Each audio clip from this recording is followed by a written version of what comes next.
Good evening, and welcome to Season 6, Episode 15 of Robin's Piano Bar, where the drinks and the food are virtual, but the piano playing is real. I'm your host, Larry Kosson, streaming live to you on YouTube, Twitch TV, LinkedIn, and Bandcamp. Go clean up your junk, Facebook. Tonight's episode is Cleaning Out the Garage. And now, please welcome to her own home, our favorite piano gal, Robin Spielberg.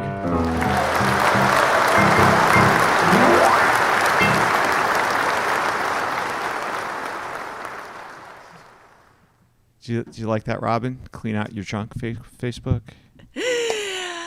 Hi, everyone. You did like it. Good evening and welcome. It is August. We are at live stream number 272. Welcome to the program. Larry and I are thrilled that you're here. And this seems to be the time of year where we start to have the discussion about cleaning out the garage. I don't know why that is. Happens around August. I don't know. It starts to Usually doesn't happen till Labor Day weekend. I don't know. I get that urge to it's getting a little messy in here. We don't have a very big garage. This still seems to be giving me feedback.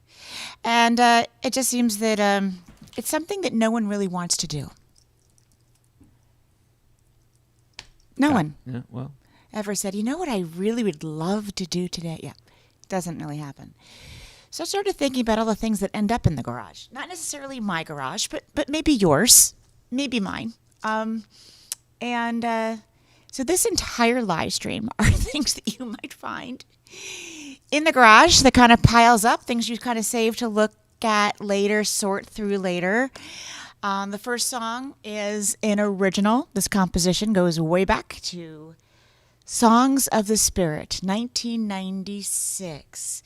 And I composed this piece for Larry, who was at the time, and still is, the photographer.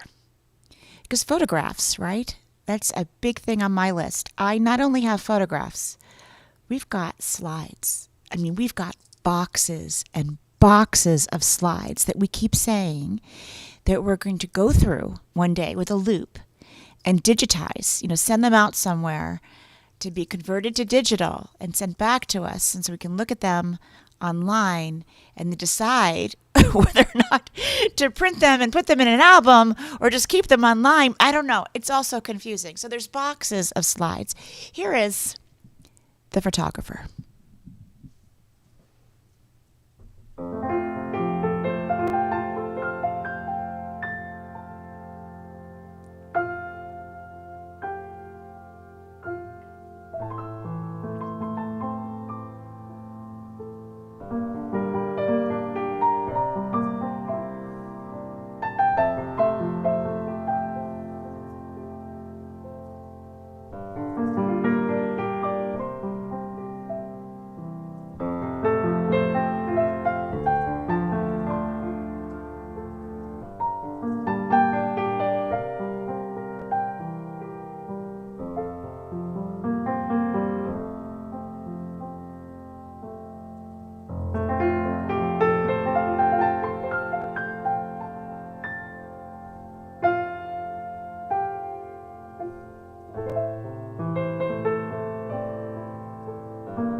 Hi there. I did notice on the Facebook feed that a lot of you also have slides in your garage or your basements. And hi there, Hawk TV.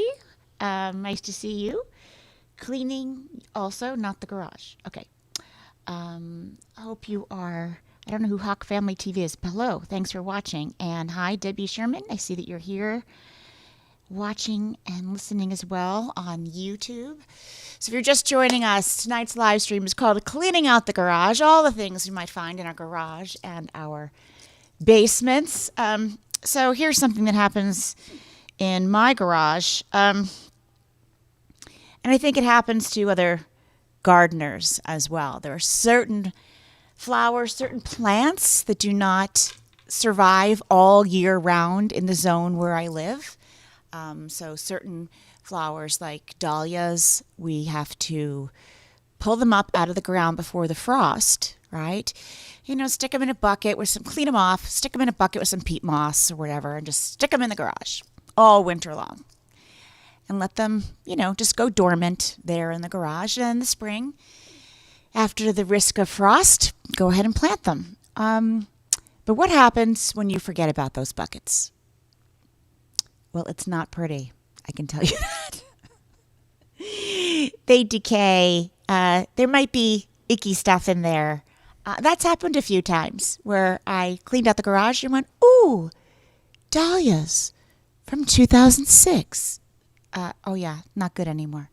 All right, so here we are. And they're not going to bring any flowers. So here is, you don't bring me flowers. Why would I? You've got your own garden. Yes, why would you? Do not buy me flowers, Larry, under any circumstance. Okay. That would be a waste. They give a lot of flowers. I'm aware. Okay.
I've saved tickets. I don't know why. But I do have a pretty cool thing in my house. It's too big to bring onto the set and show you. It is really big. Sometime in These are all the your parking, early 90s. all your Yes. parking tickets? No, Larry, Okay. not parking tickets. I'm a very good driver, including parallel parking. And so, no, Okay. I don't have. I maybe one parking ticket in my lifetime. Okay. Maybe two. Okay. Tickets from shows that I was in, Okay. and I would save the stubs, and I made this collage. It goes across the whole wall going down the basement stairs, and framed it. It's kind of fun. It's all different plays I was in, concerts, different things.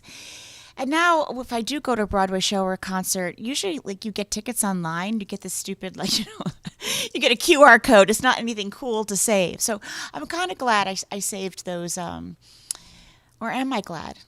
I don't know. I have a big box, I should say, in the basement, not the garage, of ticket stubs. Don't know what to do with them. Cannot bring myself to toss them because I have this idea that I'm going to pick them up and look at them and go down memory lane. I don't know what I thought. I thought I'd be this old lady in a rocking chair, like picking up tickets. Oh, yes, I remember the time I saw Barry Manilow. No, I don't think that's ever going to happen. So maybe we should just throw them away. What do you think? Do you guys have tickets? Do you save ticket stubs? I want to know. I want to know. All right. Let me know. Here is Ticket to Ride.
ticket to ride the piano bench.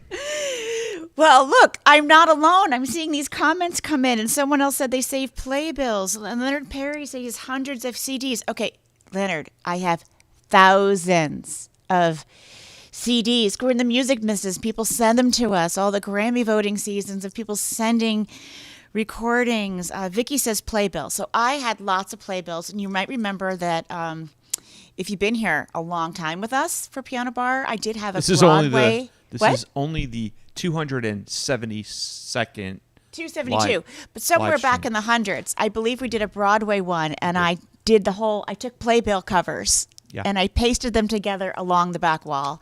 That was one way to get rid of them, because after that the playbills were ruined, so I got rid of them. I still think I have a bunch, but Karen Smart. I take photos. I've heard about this strategy. I take photos of sentimental things and throw other things away. You can look at the photos. That's true. I heard about that.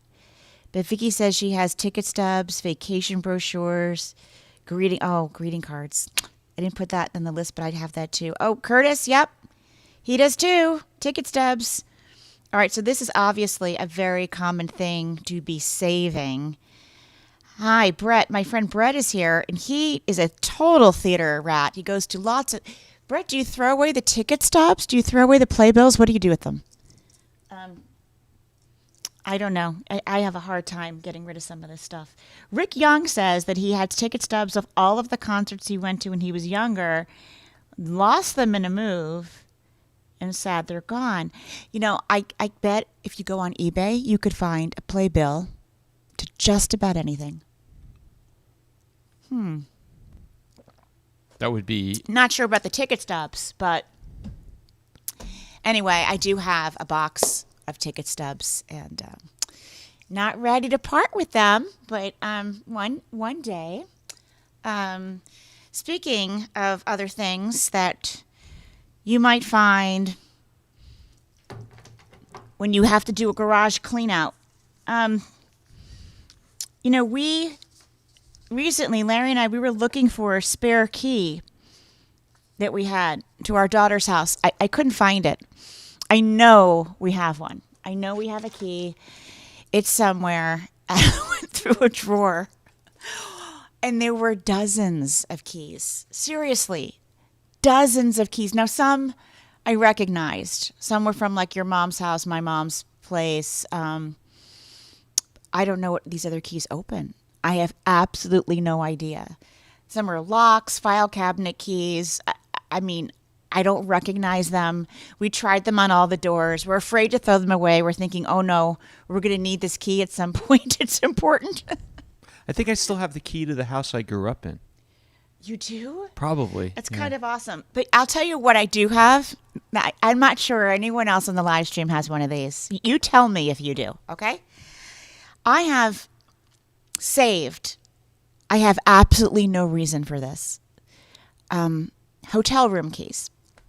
Now, the reason I started saving them is that this could be wrong. This could be just an old wives' tale or some kind of terrible rumor. I was told that the magnetic strip on the back could hold your credit card info or something when you check in, and so I was always nervous about giving back my little plastic key. So I would take it home and I'd stick it in a bowl. And then we had a lot of them. So I hole punched them, put them in the guest room. This is not even all of them, but so here is, I can hardly hold it. Here is a ring that's in my guest room of hotel room keys. And they are from all over the country and really all over the world. Except from China. Except from China. Yes, because I almost got arrested for not returning that one. They were very upset. I didn't understand what was happening, but the police were summoned when I did not return my key. Anyway, this represents a couple of years' worth of concert tours and traveling for music conferences. I don't know. And when people stay over our house and stay in the guest room, they always get a kick out of it to kind of go through them, because some places you can tell where they're from. Some might just say Hilton on it, but a lot of them have where they're from. Anyway, it's super heavy. I think there's a few hundred on here. But anyway, if you find yourself in a situation of saving hotel room keys, here's a cool, fun idea for your guest room, and you can hang it up like a wreath or on the edge of the bed, and it becomes a conversation piece. Okay. And the next time you locked out of your hotel room, you grab a key and get in. Yes, I don't know. I got myself in trouble in China. They definitely want you to return your hotel room key. Just keep that in mind. So this song has the room key. Your heart carries my key. This is someone to watch over me.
Larry, did you see Steven's response? You had to return the key in China because they were watching over you. They were. They were watching over us. That's definitely. Other things we collect, folks. We collect stories, books, stories, things we hear. So here's an original for you. This is That's How the Story Goes. And I have another original back to back right after this one.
Do you know what these are?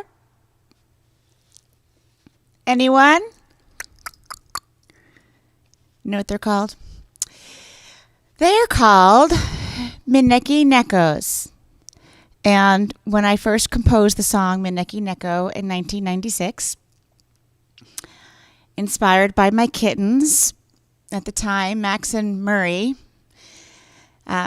playing with their tails and being rambunctious while I was trying to be serious and practice the piano. I composed that piece while they were playing, kind of a soundtrack to their play. Someone sent me a Mineki Neko, saying, this is what a Mineki Neko, and that's what it is. And you see them a lot in Chinese, Japanese restaurants. They are good luck charms, often in the window. Maddie just posted, she called them lucky cats. They are lucky cats. Who posted that? Maddie said that. Yes, they're lucky cats. Hi, Maddie. Yep. Okay, well then other people started sending them to me. And then I found a few. I was in South Korea, so I picked up this one here. And this one with the box. And then I was in China and I picked up another one. I don't know, it just started to happen. And now, let's see, there's 1, 2, 3, 4, 5, 6, 7, 8, 9, 12. And I made this needlepoint tray. So it was kind of a good place to put them. Not going to throw them away. Not going to store them in the garage. But they're here. So they're Mineki Nekos. I'm just... you might find objects in your garage, that's all I'm trying to say. Hold them over the desk again. I'll do the overhead shot. Give me a second. Of these? Yeah, let me, yeah, hold on. I'll do that. Yeah. Like that? Yeah, okay, now I can really see them. Wave, everybody. Wave, everybody. Everybody wave. That's fun. Yes, so collectibles. So my question is, okay, after the third or fourth Mineki Neko that you bought, does it, like, turn from... just like a collection into like an OCD. This one is really, this one like has 6 of them on it. No, obsession. I don't know if it's an obsession quite at this point, but I do adore them. So, Maria Kondo, who wrote that book about getting rid of everything in your house, she's just not going to get a sale from me. Because you're never giving those away. I have too many inanimate objects that I assign meaning to. All right. Yeah. Now, my house is neat. It really is. As you know, Larry, I keep neat. My house is clean. It's neat. I don't keep stuff everywhere. But I know the secret, but okay. What's the secret? The secret is everything has to go away. It's all very organized. Everything has to be put away. Yes. I do happen to have a folder. In each folder, hundreds and hundreds and hundreds and hundreds, maybe thousands of folders. And inside each one is the contents of everything I needed to do a certain show. So every show I've ever played, the program, the set list, right the from tech, the first one. I know. requirements, the people who worked on it. Cannot bring myself to throw it away. They're in fireproof. It's like throwing away my life. They're in fireproof filing cabinets right now. They are? Yeah. Poor Valerie. I don't want her to have to deal with that crap. We're going to have, get drunk and put it in a bonfire. No, it's 1-800-junk. Apparently, we're not alone, Larry. This live stream is resonating with a number of people. People are telling me you're like on the nose. The stuff that they're. So, what are you seeing in the comments? What are people saving? Well, it's not so much people saving. They're just suggestions for how to clean your house out. eBay, which you're like. You've got like on. I am the eBay princess. princess. Are you kidding? I know.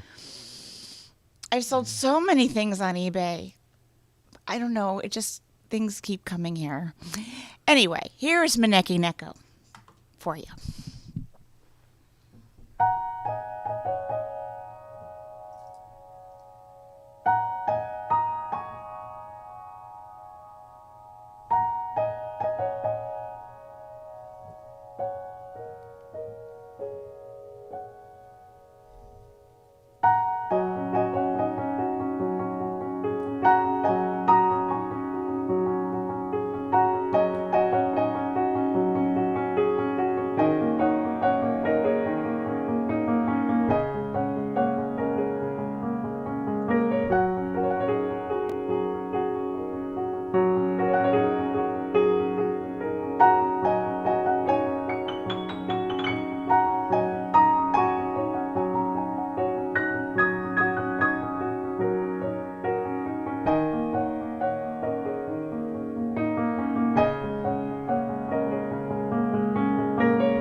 That is always so much fun to play. So if you want to play it, know someone who does. I've got the songbook, and it's beautifully bound, so it stays open on the piano desk. And this one has a nice thick paper, and Collect it's the all songbook. of the songs from Heel of the Hand and Songs of the Spirit. What? That's right. That's right. Collect the book. On my website. Collectibles. Lots of stuff in the inventory room. And if you buy it at one of Robin's shows, she'll autograph it for you, too. I've been really good about you have to give me a little credit, Larry. I've been really good lately. You notice every week I've been getting rid of more stuff. Yeah. I still have all these posters from shows. Kind of hard to part with, but...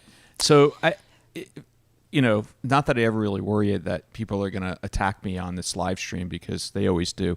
But... through the comments, but I'm just going to say this: I haven't bought a physical book in years. Oh, I still buy physical books. You know that. I do both. It's all on. I do my Kindle. It's all on the iPad. I have ebooks mostly for when I'm on the airplane, but I do like the library and physical books and certain things. I like to write in the book, mark it up. Anyway, other things. I'll do 2 in a row here. People collect art, and sometimes there's too much art. You don't know what to do with it, or it's not framed. So you stick it in your basement or your garage. That could be in a garage clean out. I don't think Paul Simon collected art, but that's okay. What does that have anything to do with anything? Collecting art. What? Never mind. Oh, Okay. Art Garfunkel? Yeah, okay, it's all right. I don't get that joke. Okay. Okay. Whew. So collecting art, and this is Mona Lisa, which I don't think I've ever played on the live stream. You have not. And the next one, teacups. I know someone who collects teacups and teapots. I don't. I do not. Do not send me them. I do not collect them, nor do I ever want to, but I have seen many a nice teapot collection. So I'll do Mona Lisa and Tea for Two.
All right, that song did not want me to collect teacups, but Vicky says she has her 45 RPM records.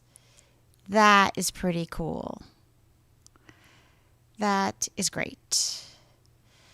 We're talking about physical books. A lot of people are saying they collect books. Pardon? Teresa has 85,000 books on her Kindle. What? Yeah. I'm like, whoa. All right, so Teresa is what we call a voracious reader. Maddie loves Kindle. Yeah. Yeah, she's on Kindle. I mean, I do. I do love it too. I kind of like all of them. So it's funny because the other reason I use the iPad, I don't use the Kindle app. I use the Apple app on the book. I use the Kindle app on the iPad. I actually don't have a Kindle. On the Apple side, the reader, I use that for all the cookbooks, right? Right. Because we got rid of the my cookbooks. Gosh, talk about collections. Larry, I have your mom's recipes, right? I know. They're in a little file, index cards, like 1,000 of them. But, need to get digitized, I suppose. It's so much easier anyway, cooking folks, with look. an iPad. This is my happy place in the garden. Butterflies coming. Yellow swallowtail on the Joe Pye flower, Joe Pye weed. Makes me happy. Speaking of nature, things I also collect. Not for me, but for my cat. I have several cats, but this is a red hawk. What is it? Red shoulder hawk feather that we found in Bruce's backyard. Our friend, our Robin, neighbor, Bruce. Careful, I think you may be skipping a... Am I? Yeah. No. Yeah. Oh, can I do this one first and then go back? Yeah. Okay, so we're doing this one and going back. Okay. But thank you so much, Mr. Producer, for letting me know. Anyway, I will collect feathers because Leo goes nuts. And I can't leave this out. This actually has to get hidden in the kitchen drawer and only taken out on special occasions. They know, but Sasha and Leo know that things are in that drawer. That drawer is That's a special the magic drawer. Because they ask. Yeah, he goes crazy. The other two cats don't really care about feathers, but if he sees a feather, he's entertained for hours. So here is the feather theme from Forrest Gump, and then I'll go back and do the other song about rocks. Okay. Collecting rocks. I do collect rocks, okay? All right, we'll go back to You that. want to make something of that? Let's go. We'll go back to that. Okay.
I've taken these out once before. Those who know the story of the rocks and why I began collecting them, if you know, you know. Right? If you don't know, you will have to read my book, which is available on Kindle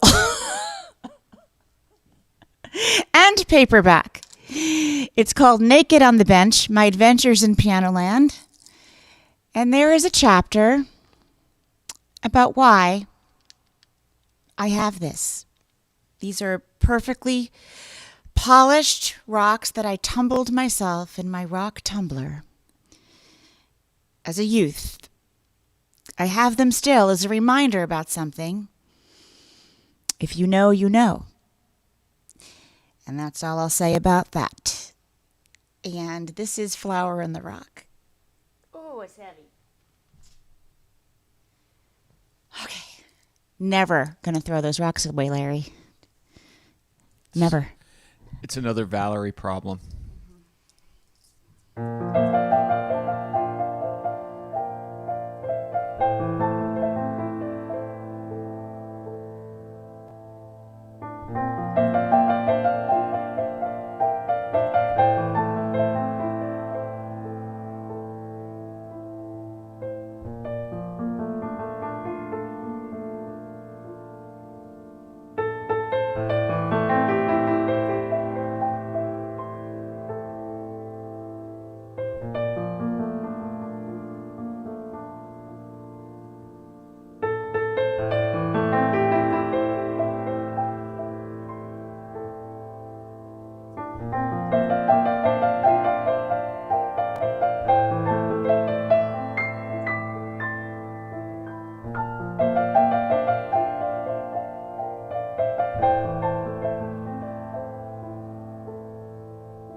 That's from my very first album, Heel of the Hand, and we were still making cassettes at that time.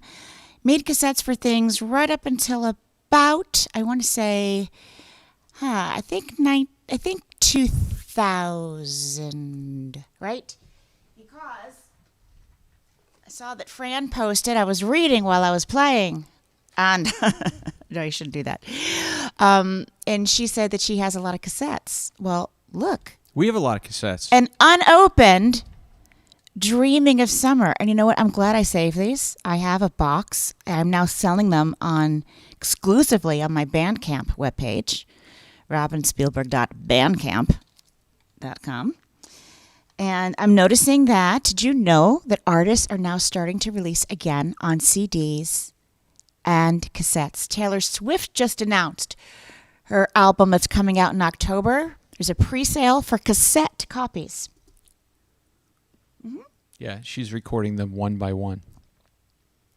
No, really, she's selling out. She's got one of those little units that, you put the one in and you put the blank next to it. And What do you mean? we had one. I had one of those. Oh, yes. We had the cassettes where you could record, you can copy cassettes. Right, but she's releasing her album. I know. In the format of That's CDs what I mean. and cassettes. She's probably charging people for each one. So. Well, why wouldn't she charge for that? We haven't seen the price tag yet, have we? They're normal prices. I actually saw her because there was nothing. Just like their ticket prices for her show. No, they were normal. They prices. were totally normal prices. Concert ticket prices were normal. All right, ticket so prices. It's been a super busy week. I'm going to do this one first. Then I'm going to talk about what we did this week. This is so. What else might be in your garage that needs cleaning out? Just in general. Mementos. So here is Memories of You.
laughing because of the cat. I know. Did you speed that tempo up intentionally? It was I did. Like the cats are going crazy. They're what are they doing? I don't know. Hey, all three of them are right you want to here. come over? No. You know what? You should mention that You're not paying me enough to be on camera. It was the kitten's 4th birthday just the other day. Yes. So. You know what? They had a lot of happy birthday messages on Facebook. I know. So. A lot of people. I posted their pictures of the kittens. Sasha and Leo just turned 4. I'm so happy we adopted them, Larry. They entertained us all during the pandemic, and now I can't imagine life without them. They are adorable, cute, and sweet, and also rambunctious. So this week has been an incredibly busy week. You know I'm always busy. I'm a little hyper. I like having projects and being busy, but wow, this week really. Wowza. Doing all kinds of work that no one actually asked me to do. It's amazing how much work I can create for myself. I was at the piano today at 7 a.m. practicing for you guys to make sure this live stream would go okay. But the last few days, I've been in the theater with you, Larry, and with our friends Christine and Max. Some of you might have met online my friend Max.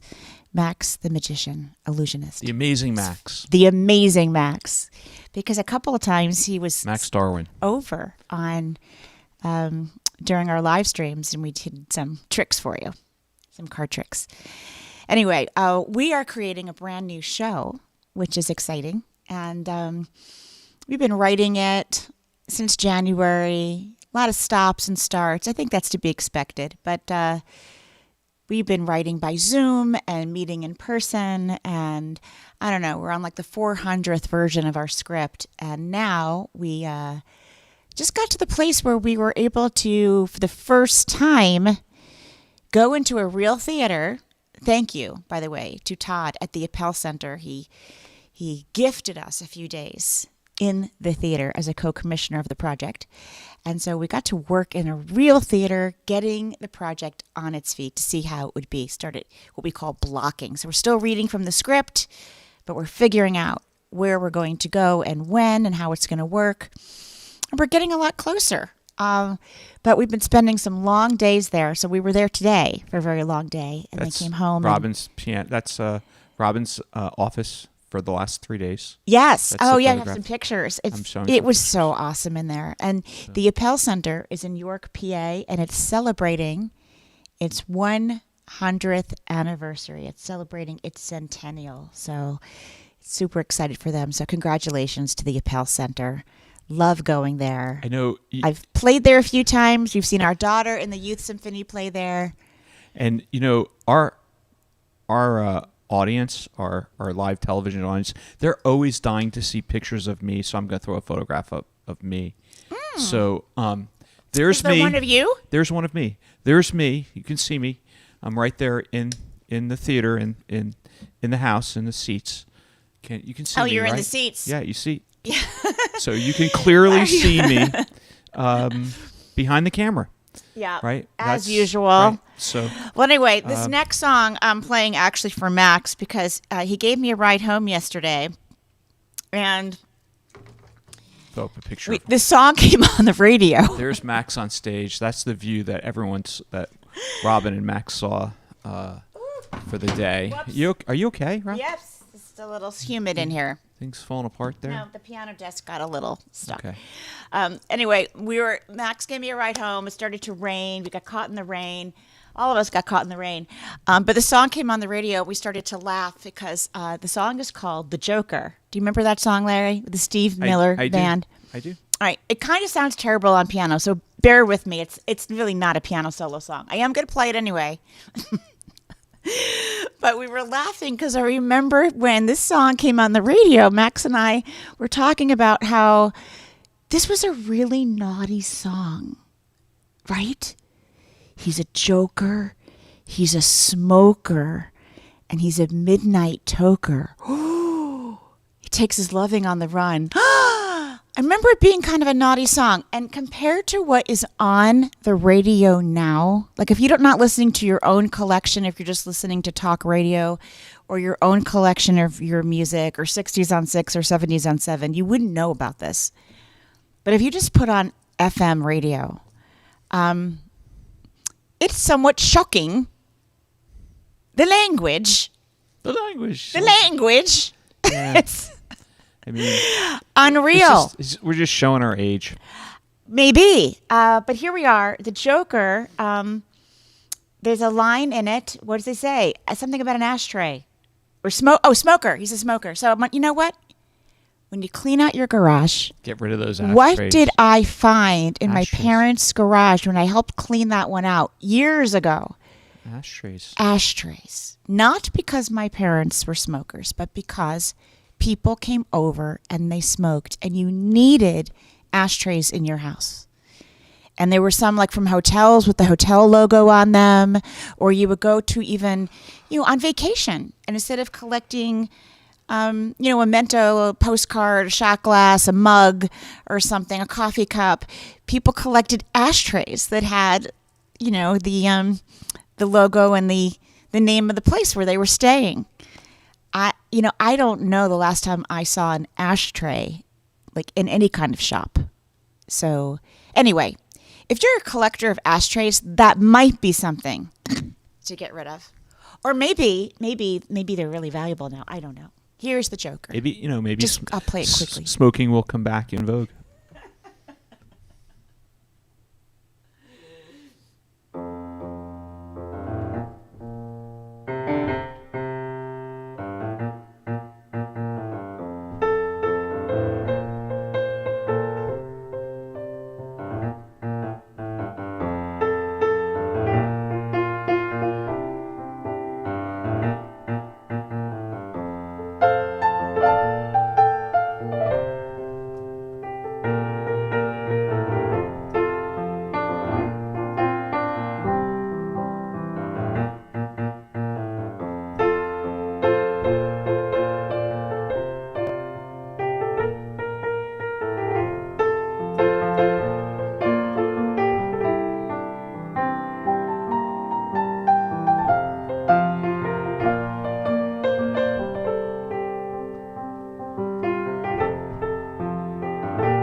That song has a 1970s fade out, so there's no real end.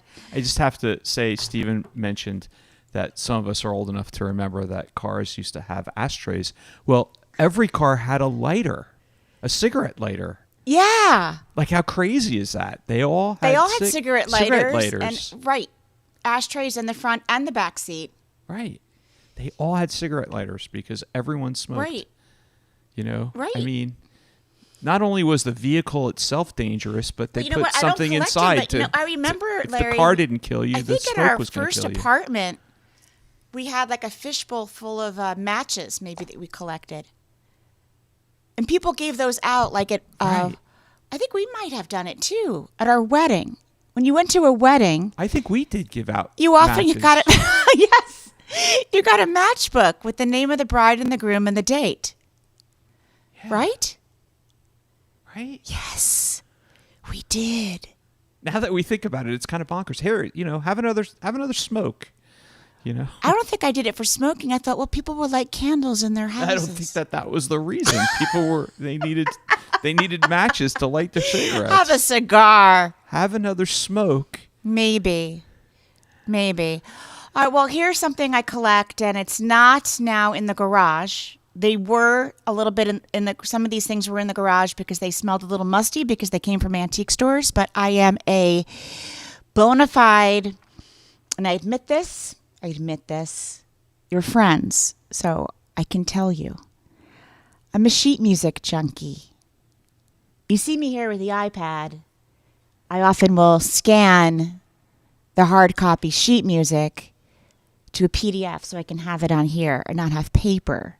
But, man, do I like sheet music. If anybody knows where the next meeting for SA is, Sheet Music Anonymous, Robin needs to attend It's sheet music. It's a problem.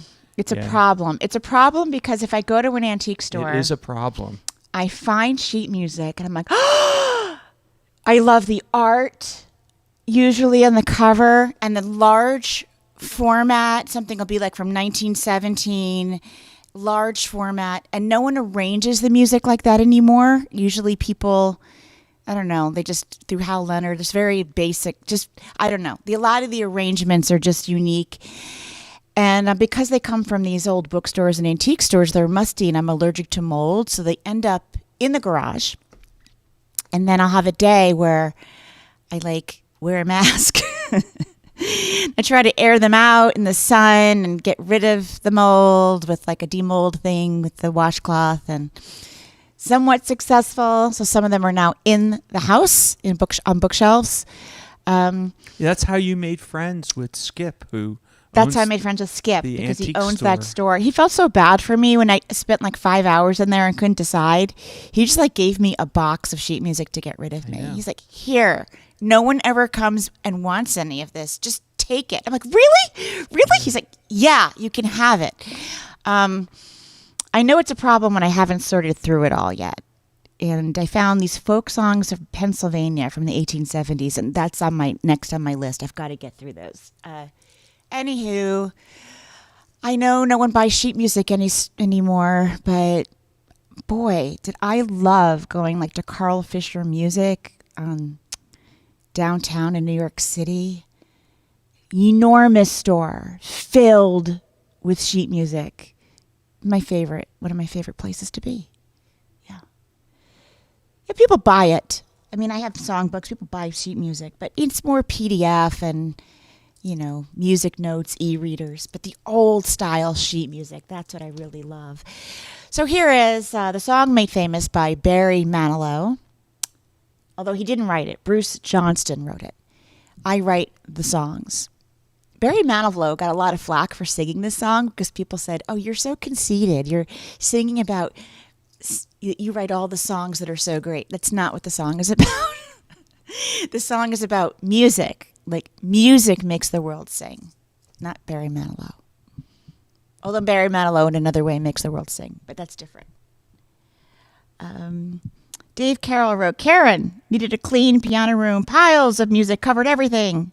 Important guests coming. A military chest, and hours later is all perfection. Inside, top tray dedicated to Robin. Well, thank you so much.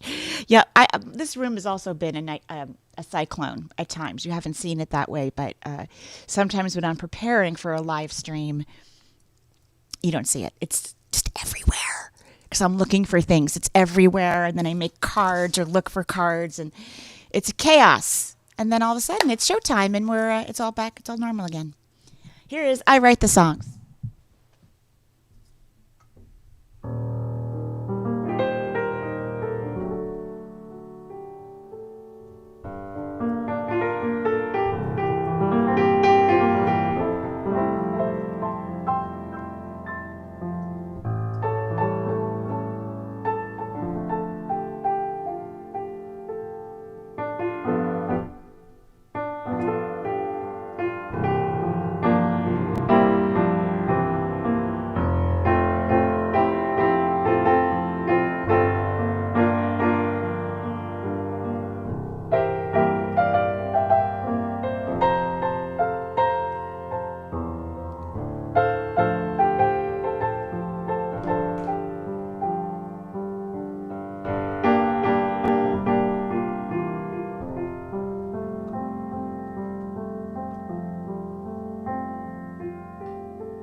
This one's for you, Larry. Because I collect bicycles. And bicycle tires. And wheels. And bicycle jerseys. But mostly... And bicycle socks. Yeah, mostly. You have a bicycle sock problem. And the sooner you admit it, the sooner you'll be able to get help. How many bicycle socks does somebody need? Seriously, every time you end up in a bicycle store, you buy cycling socks. So, all right, wait. Before you say anything, folks, how many pairs of cycling socks do you think would be required for a person who rides their bicycle every day? And bear in mind, he does have a wife who enjoys doing laundry. Yeah, that's one of my things I like to do. Don't judge. So I do the laundry a couple times a week. So how many pairs of cycling socks does a person need? 4 pairs, 6, 8, 10, 12, or 40? 40, 50, 50. I think there are 50. Larry, I think you have 50 pairs of cycling socks. Okay. Well, you have to understand. No, I don't understand. There's different seasons. No, I don't understand. And styles change. Not making sense.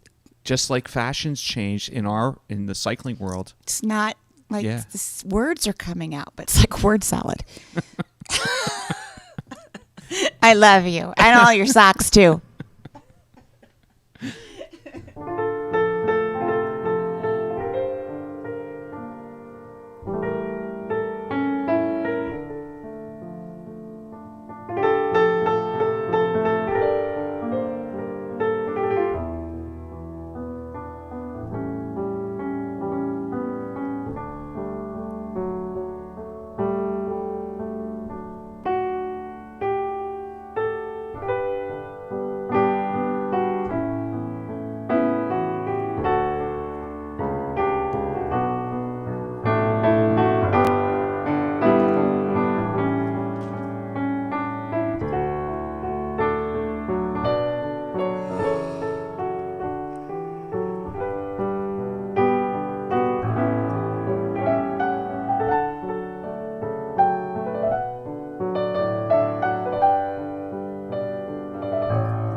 I'm going to go to 18, Laird. Okay? Oh, okay. Well, look at the time. Oh, I know. Look at the time. I had one more show and tell object. I know. For the last song. Now, I don't have many of these. Just a few. And that's because I broke most of them over the years. But when I was spending summers in Vermont and first started to go antiquing, I started collecting these. And they are, I don't know, I guess they're former whiskey glasses, but they're whiskey containers. Is that right? Bottles. Yeah. You were drinking the whiskey first. But only out of the cello bottle. Yeah. And then yes. saving the bottles afterwards. I know. They were vintage. They're like violin glass, cello glass. And I think I maybe have 3 of them left. There's a purple one and because every time you clean one, you break it. That's pretty much what happens. I've broken several. And I probably have them on eBay, but that's not as fun. It's more fun to go like into an antique store when we're on the road and like discover one, find one. Yeah, for a while we were collecting old cameras too. Remember we did that. We have a collection yes. of cameras. You have old cameras like the brownies, the old. Yeah, you're not as bad as me, but you know, you hold your own there. Between the old cameras, the slides, and the bicycle socks. I think I'm going to keep collecting bicycles. I've you know actually what else been you do? thinking about that. You're the tool situation. It's he doesn't buy them. It's genetic. Yeah. He inherited tools from people who couldn't stop themselves. How many screwdrivers and hammers do you really need? I mean, you're not exactly building stuff. Right? We'll discuss it later. Okay. Offline. Anyway, before we close with this last one, Time in a Bottle, I want to thank you for coming to live stream number 272. in season number 6. We do have one live stream we'll be able to do in the month of September because we are traveling for a music conference and a wedding. It gets a little crazy on there's some holidays in there. So what's the date, Larry? We'll see you September 18th. September 18th. Mark your calendars. I will also put it on my website. It's pretty much a month from now. Yep, September 18th will be the next live Piano Bar live stream. Of course, you can watch all of these on replay on YouTube. You go to youtube.com/Robin Spielberg, click on playlists, and there you will see all of the seasons that we've posted. This is season 6. So enjoy those. Thanks so much for tuning in and for your support of this live stream. Maybe this weekend I've inspired some of you to clean out your garages. Maybe not. Or at least look through some stuff and remember and hold memories dear. Yeah. Okay.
I had so much fun with you guys. Thanks. And thanks for being a sport and participating in our chat, and makes it so much more fun that way. All right. Time to sign off. All right. Thanks, everyone. Enjoy what's left of your summer. Be kind to cyclists. Sasha, say goodnight.